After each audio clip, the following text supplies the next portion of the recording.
ओम शांति। 8/11/21 की वाणी है। मीठे बच्चे, शिव बाबा का बनकर कोई भी भूल नहीं करना। भूल करने से बाप का नाम बदनाम कर देंगे। प्रश्न, सबसे बड़ी प्रवृत्ति किसकी है और कैसे? उत्तर, शिव बाबा की सबसे बड़ी प्रवृत्ति है। भक्ति में सब त्वमेव माता पिता कहकर पुकारते हैं तो प्रवृत्ति वाला हुआ ना। परंतु जब तक वह साकार में न आए तब तक उनकी कोई प्रवृत्ति नहीं, क्योंकि ऊपर में तो आत्माएं बाप के साथ निराकारी रूप में रहती है। जब साकार में आकर इनमें प्रवेश करते हैं तो सबसे बड़ी प्रवृत्ति है। ओम शांति। भारत खास और दुनिया आम यह नहीं जानते कि बेहद का बाप निवृत्ति वाला है या प्रवृत्ति वाला। जब बाप आते हैं तो बच्चे बच्चे कह बुलाते हैं, क्योंकि उनको पुकारा भी जाता है त्वमेव माता पिता त्वमेव। तो गृहस्थी बन जाते। वहां तो सब जानते हैं शिव निराकार है। बाल शिव का आकार है, परंतु बाल बच्चे तो नहीं हैं। अगर है भी तो सब आत्माएं बच्चे हैं। सब एक जैसे बच्चे हैं, इसलिए समझते हैं सब परमात्मा है। आत्मा भी बिंदी रूप है, परमात्मा का भी बिंदी रूप है। गृहस्थी लोग ही गाते हैं त्वमेव माता पिता त्वमेव। सन्यासी निवृत्ति मार्ग वाले कह देते परमात्मा ब्रह्म है। वह त्वमेव माता पिता नहीं कहेंगे, उनका मार्ग अलग है। यह भी भूल से लक्ष्मी नारायण के आगे जाकर महिमा गाते हैं त्वमेव माता पिता त्वमेव, या कहेंगे अच्युतम केशवम नाथ नारायणम। भक्ति मार्ग में स्तुतियां तो अथाह गाते हैं। वास्तव में परमात्मा बाप है। उनसे वर्षा कैसे और क्या मिलना है तुम बच्चे जानते हो। वह बाप भी है, दादा भी है, बड़ी माँ भी है, प्रजापिता भी है। इस द्वारा कहते हैं बच्चे, मैं तुम्हारा बाप भी हूँ। फिर मुझे भी प्रवृत्ति मार्ग में आना पड़ता है। यह मेरी युगल भी है, बच्चा भी है। जब इसमें प्रवेश करता हूँ तब प्रवृत्ति वाला बन जाता हूँ। मुझे ही सुप्रीम बाप, सुप्रीम टीचर, सुप्रीम गुरु भी कहते हैं। गुरु गाइड करते हैं मुक्ति के लिए। वह तो है सब झूठ, यह है सत्य। अंग्रेजी में परमात्मा को ट्रुथ कहते हैं। तो ट्रुथ क्या कहकर सत्य बताते हैं, यह किसको पता नहीं। हम तुमको भी पता नहीं था, तो जैसे नई बात हो गई ना। वह ज्ञान का सागर सचखंड स्थापन करने वाला है। जरूर कभी सच बता के गया है, तब ही तो गायन है। सचखंड को हैविंग कहते हैं। वहाँ डीटी सावरेंटी दिखाते हैं। अभी है पुरानी दुनिया, फिर नई दुनिया होने वाली है।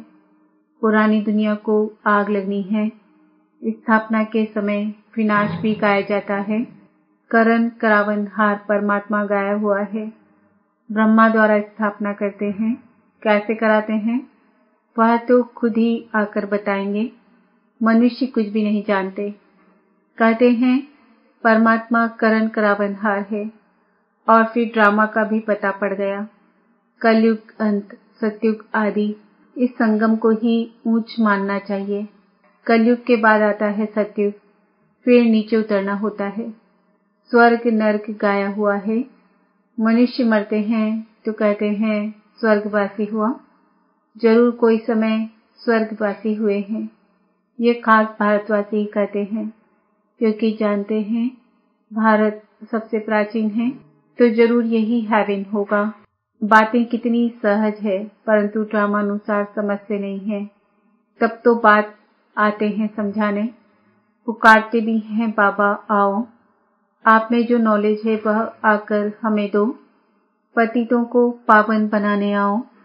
फिर कहते हैं हमारा दुख हर कर सुख दो, परंतु ये पता नहीं कि क्या नॉलेज देंगे, क्या सुख देंगे।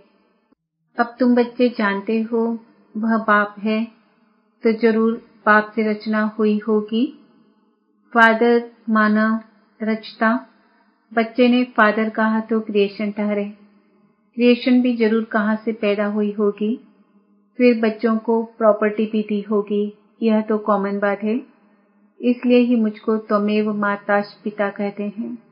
तो बाबा बड़ा गृहस्थी हुआ ना, बुलाते भी हैं, हे माता पिता आओ, आकर पावन बनाओ। अब फादर तो है, परंतु मदर बिगर रचना कैसे हो सकती, या फिर यहाँ रचना बाबा कैसे रचते हैं, यह है बिल्कुल नई बात। यहाँ भी बहुतों की बुद्धि में ठहरता नहीं है और सब जगह सिर्फ परमात्मा को फादर कर बुलाते हैं।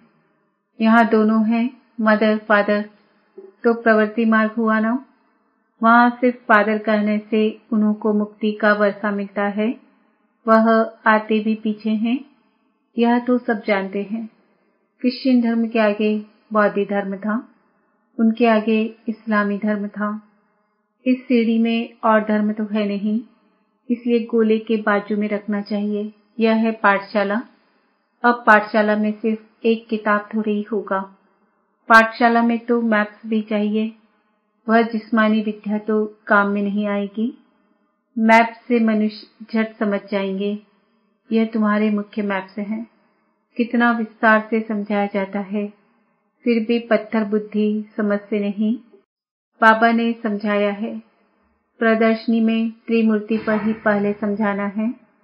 यह तुम्हारा बाबा है, वह दादा है।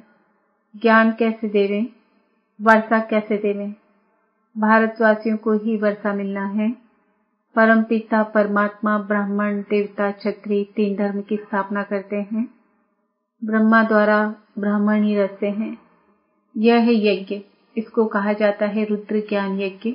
और भक्ति मार्ग के जो यज्ञ हैं वह देरी से शुरू होते हैं, क्योंकि पहले पहले होती है शिव की पूजा, फिर देवताओं की पूजा।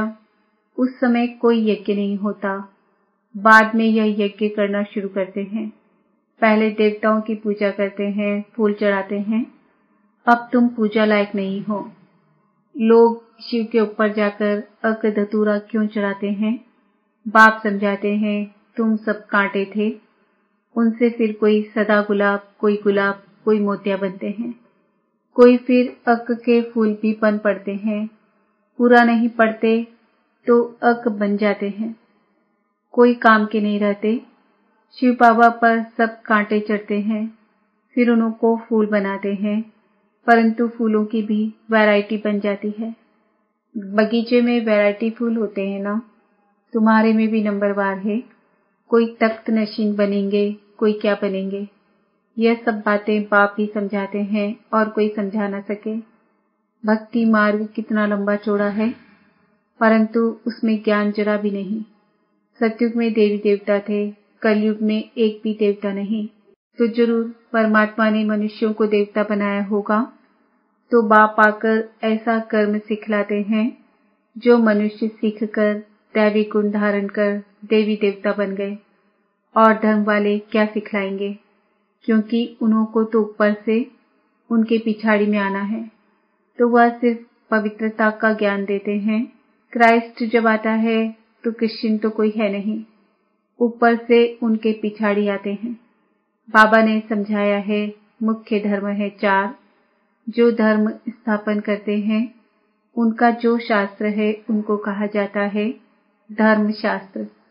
तो मुख्य है 4 धर्म, बाकी सब है छोटे छोटे धर्म जो वृद्धि को पाते रहेंगे। इस्लामी धर्म का शास्त्र अपना, बौद्धियों का अपना, तो धर्म शास्त्र सिर्फ यही ठहरे। ब्राह्मण धर्म तो अभी का है। वो लोग कहते हैं ब्राह्मण देवता नमः, तो उन ब्राह्मणों को समझाना है कि परमात्मा जब ब्रह्मा द्वारा आकर ब्रह्मा वंशावली रचते हैं, वही सच्चे ब्राह्मण हैं। तुम तो प्रजापिता ब्रह्मा की औलाद हो ही नहीं, तुम सिर्फ अपने को ब्राह्मण कहलाते हो, परंतु अर्थ नहीं जानते। ब्रह्मा भोजन जब खाते हैं तो संस्कृत में श्लोक पर ब्रह्मा भोजन की महिमा गाते हैं। महिमा सारी फालतू करते हैं। उनसे पूछना चाहिए कि तुम ब्राह्मण कैसे ठहरे। पहले तो ब्रह्मा चाहिए जिस द्वारा परमात्मा सृष्टि रचे, तो सच्चे ब्राह्मण हो तुम। ब्राह्मणों को तो चोटी दिखाते हैं ना, विराट रूप में फिर ब्राह्मण दिखाते नहीं। तो ब्राह्मण आए कहाँ से? तुम अपने को ब्राह्मण कहलाते हो, तो परमात्मा जब आकर ब्रह्मा द्वारा नई रचना रचे तब ब्राह्मण हो, फिर ब्राह्मण ही देवता बनते हैं। ब्राह्मण होते ही हैं संगम पर। कलयुग में सब शूद्र हैं, ब्राह्मणों की बहुत महिमा करते हैं। यह सब बातें बाबा समझाते हैं। अल्प वे बाकी है डिटेल। भक्ति का भी समझाना पड़े। बाबा कह देते तुम कोई भगत हो, बाकी बाबा कब गुस्सा आदि नहीं करते हैं। बाबा समझानी तो देगा ना, क्योंकि बच्चे अगर भूल करते हैं तो नाम बदनाम किसका होगा? शिव बाबा का। इसलिए बाबा बच्चों के कल्याण अर्थ शिक्षा देते हैं। समझो इनसे कोई भूल हो जाती है तो भी उसको सुधारने के लिए ड्रामा में नून है। उससे भी फायदा निकलेगा, क्योंकि यह बड़ा बच्चा है ना, सारा मदार इस पर है, इनसे कोई नुकसान नहीं होगा। यह कहते हैं ऐसे करो तो कर देना चाहिए, तो नुकसान से भी फायदा निकल आएगा। नुकसान की कोई बात नहीं, हर बात में कल्याण ही कल्याण है। अकल्याण भी ड्रामा में था। भूले तो सबसे होती रहेंगी, परंतु अंत में कल्याण तो कोई भी हालत में होना है, क्योंकि बाप है कल्याणकारी। सबका कल्याण करना है, सबको सद्गति दे देते हैं। अब सबकी कयामत का समय है। पापों का बोझा सबके सिर पर है, तो सबका हिसाब किताब चुकता होगा। सजाएं मिलने में देरी नहीं लगती है। सेकंड में जीवन मुक्ति मिलती है, तो क्या सेकंड में पापों की सजा नहीं भोग सकते हैं?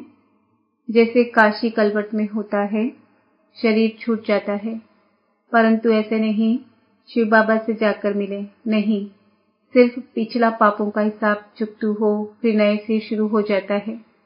बीच से कोई वापस जा नहीं सकता। भल ज्ञान सेकंड का है, परंतु पढ़ाई तो पढ़नी है। रोज शिव बाबा की आत्मा जो ज्ञान का सागर है वही आकर पढ़ाते हैं। कृष्ण तो देहधारी है, पुनर्जन्म में आते हैं।